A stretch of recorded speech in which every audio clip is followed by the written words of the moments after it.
Fala galera do nono ano, vamos lá, jovens cientistas, como foi acordado na última aula, galera, foi explicado para vocês, né? Nessa aula de hoje nós já iniciaremos o capítulo 7, cinemática, certo? Então, olha essa foto aqui que nós vemos na abertura do capítulo, uma foto aí de um homem trabalhando aí na siderúrgica, provavelmente, né?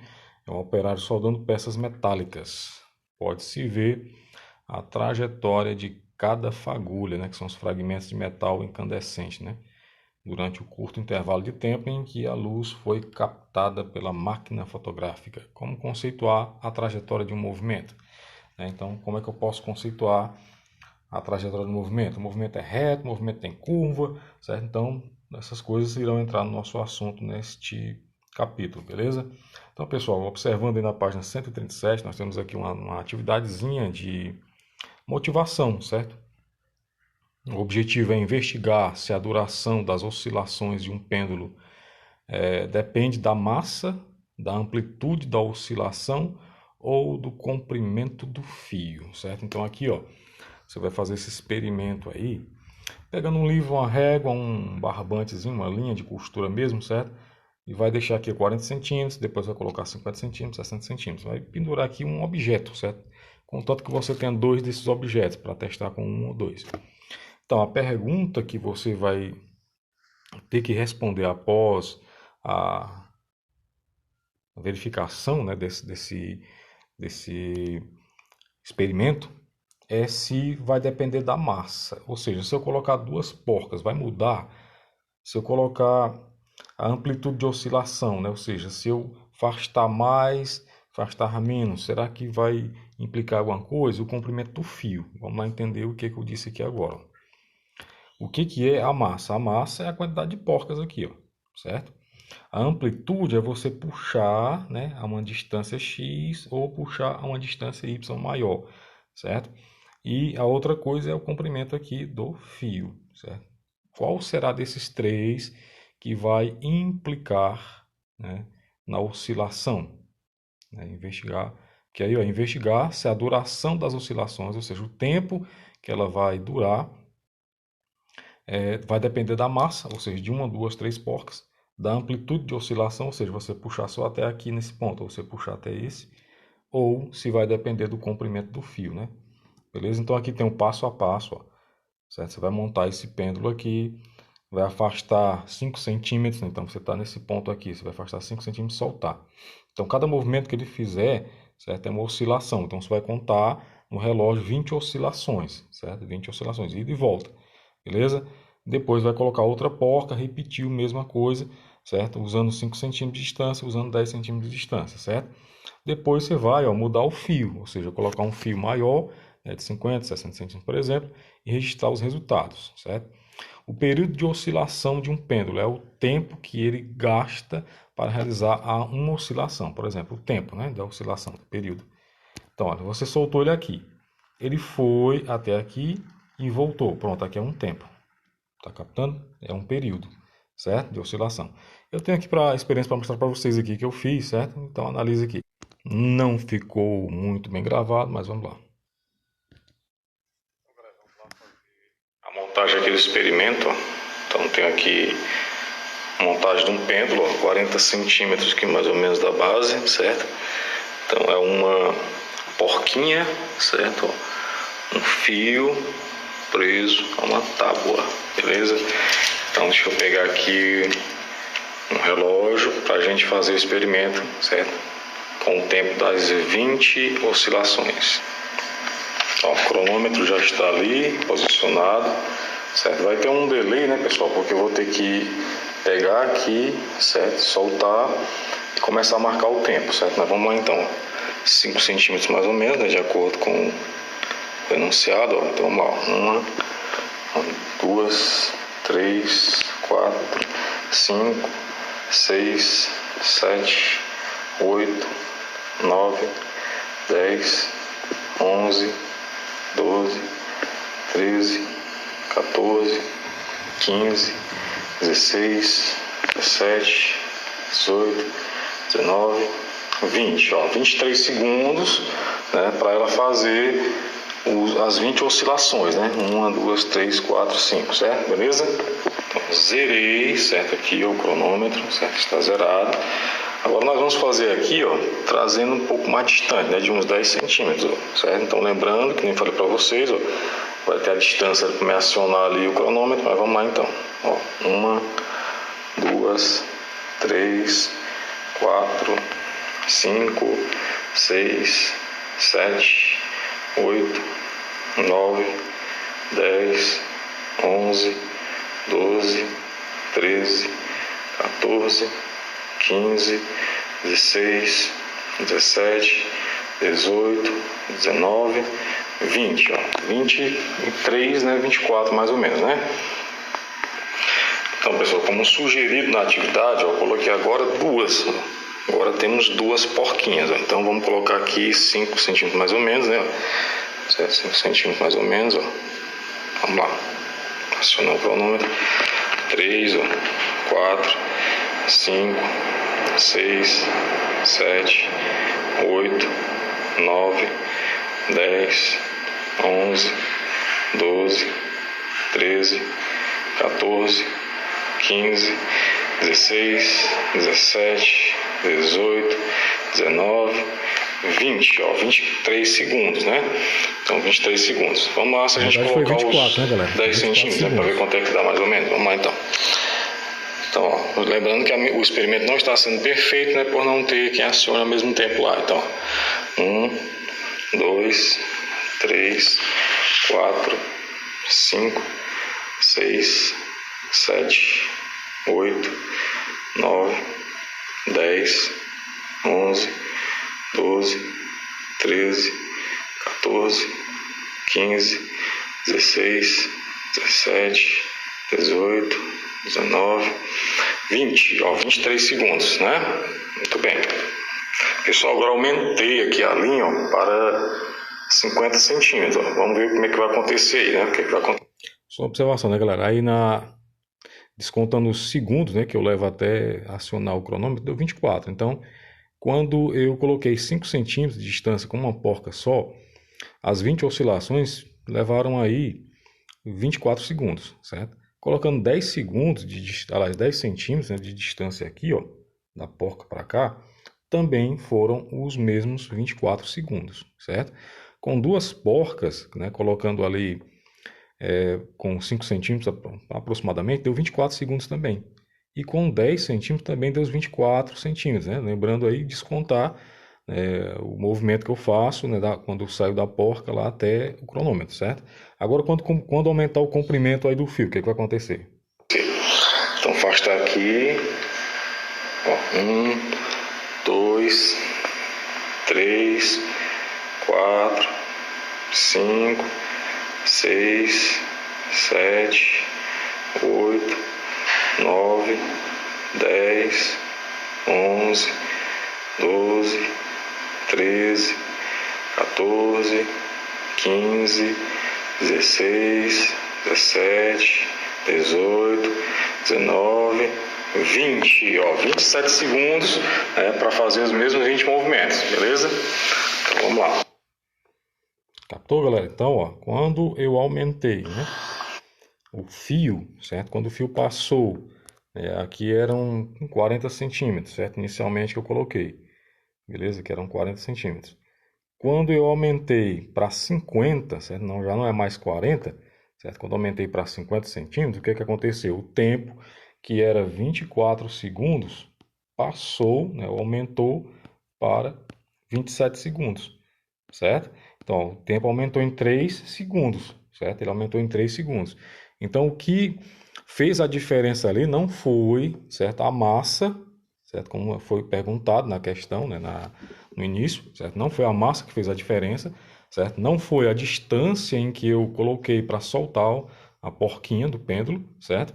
Mas foi exatamente o comprimento, certo? Desse fio, certo? Que prendia a porquinha, certo? Foi o comprimento que fez a diferença aí no tempo dos movimentos. Então, o que é que nós podemos aí definir, né? Que não depende o período, né?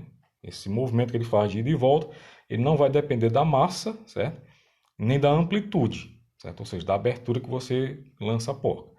desde, né, que esta não seja muito grande, obviamente, né? Se você colocar uma distância muito grande, né, ele vai demorar mais tempo, né? Obviamente, colocar uma distância menor, ele vai demorar menos tempo, certo?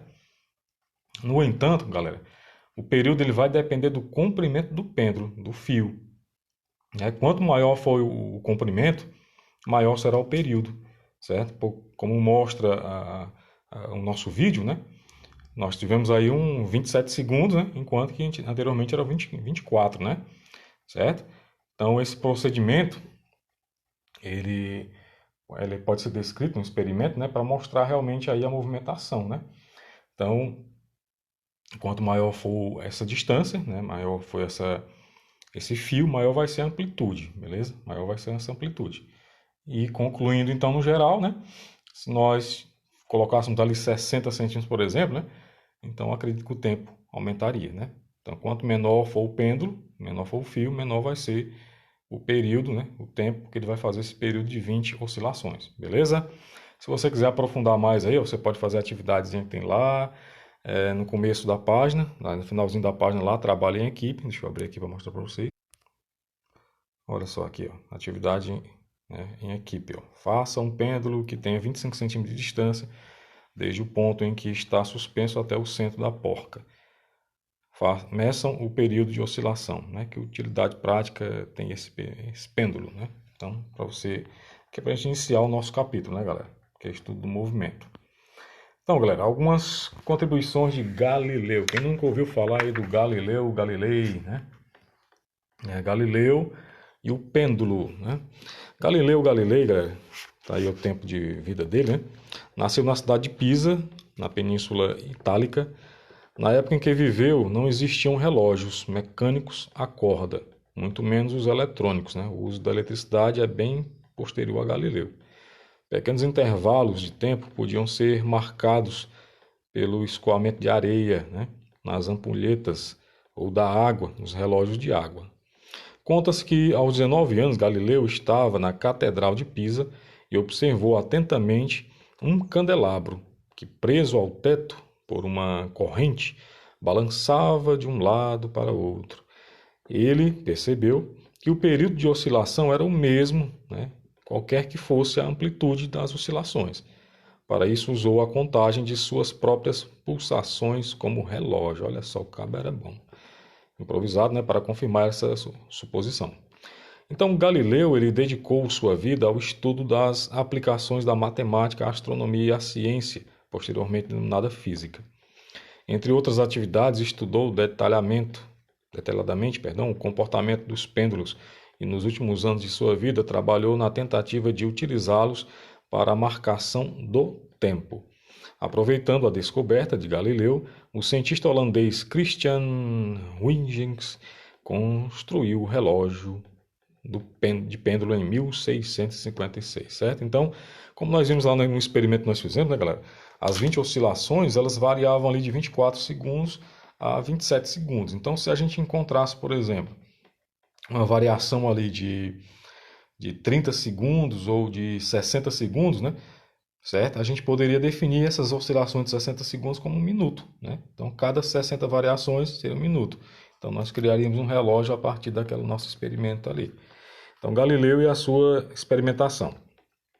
A respeito de movimento dos corpos, na época de Galileu, vigoravam as ideias do filósofo grego Aristóteles, que é a época em que ele viveu, segundo as quais os corpos mais pesados deveriam cair com maior velocidade que os corpos mais leves. Aristóteles, contudo, não fez nenhuma experiência para confirmar essa ideia. Já o danadinho do Galileu realizou experimentos que lhe permitiram concluir que a tendência de todos os objetos é cair com a mesma velocidade, o que retarda a queda dos objetos, né, leves, tais como penas, a resistência do ar. Então, o que vai tardar a queda não é a massa do corpo, certo? É a resistência do ar. Ao final do capítulo, abordaremos o movimento de objetos em queda livre.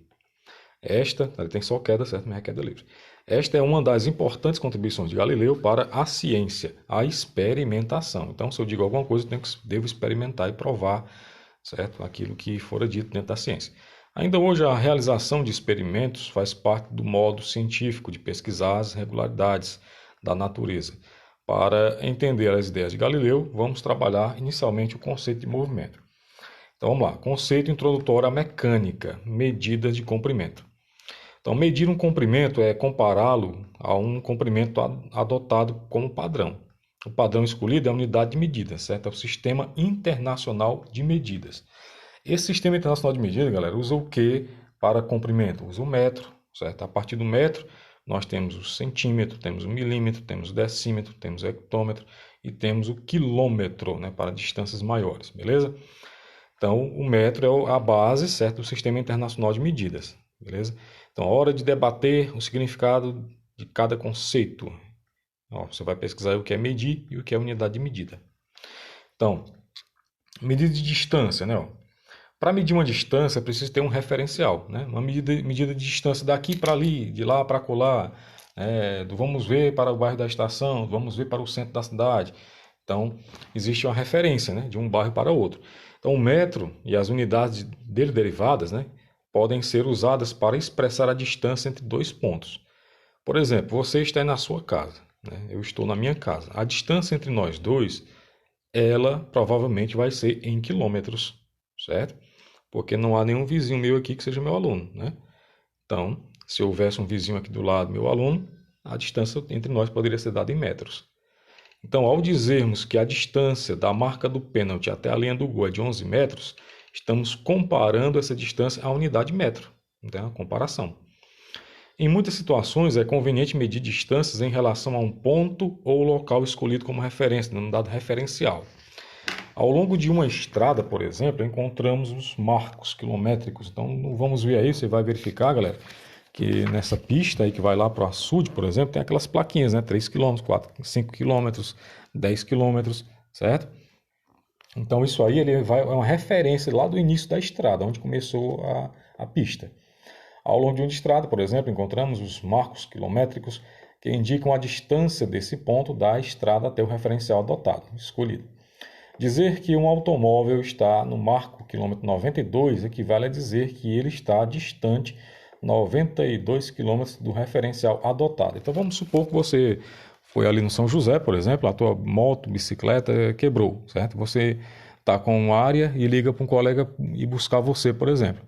Aí ele te pergunta onde é que você está. Eu estou aqui no quilômetro 10, certo? Da rodovia. Então quer dizer que ele está distante, você está a 10 quilômetros, certo? De distância do centro da cidade, ou melhor, do início da rodovia, beleza? Então, referencial. Galera, o que é movimento, o que é repouso, né? Vamos lá então. Você já sabe o que é um referencial, né? Referencial é aquilo que serve como referência, certo? A distância entre um objeto e outro, né? Tido como referência.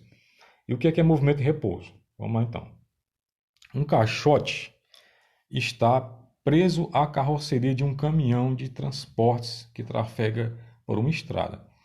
O caixote ele está em movimento? Então, nós temos aqui uma transportadora, um carro aí de uma transportadora, e um caixote está lá dentro desse caminhão, certo? O caixote está lá dentro desse caminhão. A pergunta é, esse caixote está em movimento ou não está em movimento?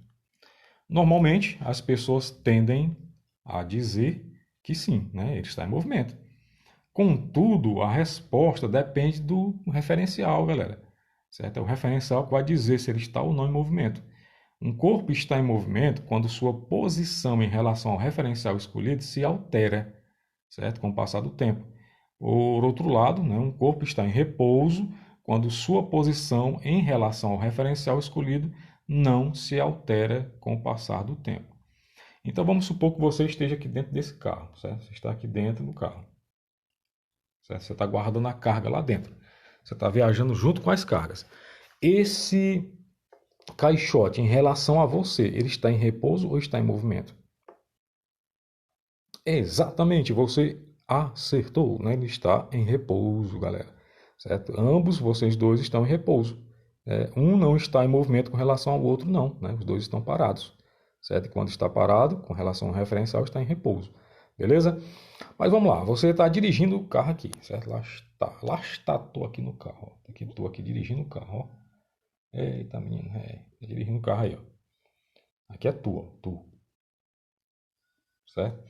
Então, tu estás ali dirigindo o carro. Aí tem aqui o Zezinho tá aqui, né? O Zezinho tá aqui. Aí, ei, rapaz, tudo bem? Então... Ó, com relação ao Zezinho, você está em movimento, tá indo para cá. Certo? O Zezinho tá parado. Certo? Tá andando aqui e parou. Pode falar contigo. Você continua em movimento. Com relação ao Zezinho, você está parado, está em movimento? Está em movimento, certo? Então, tudo vai depender, né, da situação em que se levar em conta, certo?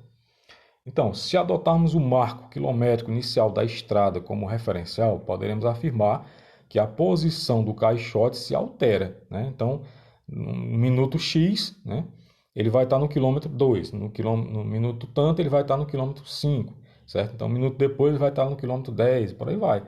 Entende? Então, ele vai alterando a distância dele, né, o local onde ele estava de acordo com o tempo. Então, ele está em movimento com relação ao marco, né, quilométrico da rodovia. Tá entendendo aí, menino? Por outro lado, né, se escolhermos a carroceria do caminhão como referencial, ou seja, né, se alguém estiver lá dentro do próprio caminhão, o objeto vai estar em repouso, né? Para maior clareza, podemos dizer que o caixote está em movimento em relação à estrada e está em repouso em relação à carroceria do caminhão, né?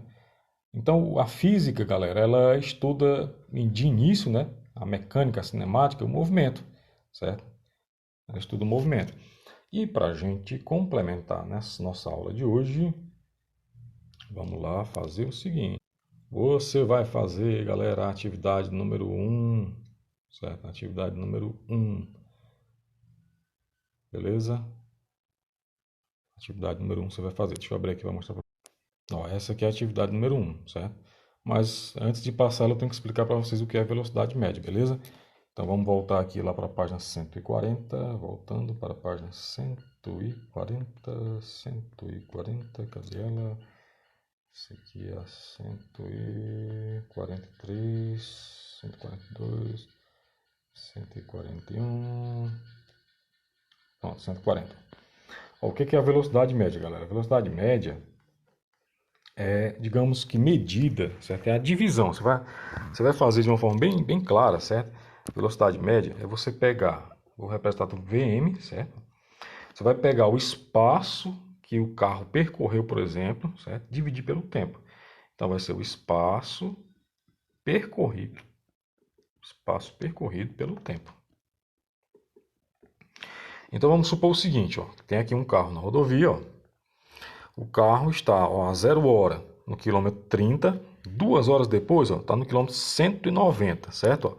Então qual é a velocidade média desse carro aí? Ó? Então, a velocidade média dele é o quê? Ele estava no 190, né, ó, menos o 30, certo? Que é a variação da distância que ele fez, ó. Dividido pelo tempo. Qual é o tempo? Ó, né? O tempo é 2 horas, não é isso? Então a velocidade média dele aqui, ó, vai ser quanto? 130 menos 190 menos 30 dá 160. Ó. Dividido por 2 dá 80. O que é que significa esse 80? Significa que ele estava a 80 quilômetros por hora. Beleza? Quer dizer que cada hora ele percorreu em média 80 quilômetros, certo? Se ele fosse mais uma hora andando, ele chegaria a 240 quilômetros percorrido. Beleza? Tranquilo, tranquilo, tranquilo? Beleza? Tranquilo, tranquilo, né? Então tá fácil. Então, galera, veja aí, né, esse exemplo que nós temos, certo? Para que você entenda direitinho que é a velocidade média. Um outro exemplo aqui, vamos supor. O Pedrinho vai para a escola de bicicleta, certo? Vai para a escola de bicicleta. Então, o tempo que ele gasta... Opa, cadê? Então, o tempo que o Pedrinho gasta para chegar da casa dele até a escola são 5 minutos. 5 minutos. E a distância que ele percorre, certo? A distância é de, vamos colocar aqui uns 500 metros, né? Só para servir de exemplo, viu, galera? Então, 500 metros. Então, qual é a velocidade média dele? A velocidade média dele é a distância, né? O 500, deslocamento, dividido pelo tempo. Então, 500 dividido por 5 dá 100. Então, quer dizer que é o 100 o quê? 100 metros por minuto. Pronto, simplesmente isso, galera. Valeu? Então, faça lá a atividade número 1 e até a nossa próxima aula. Vá!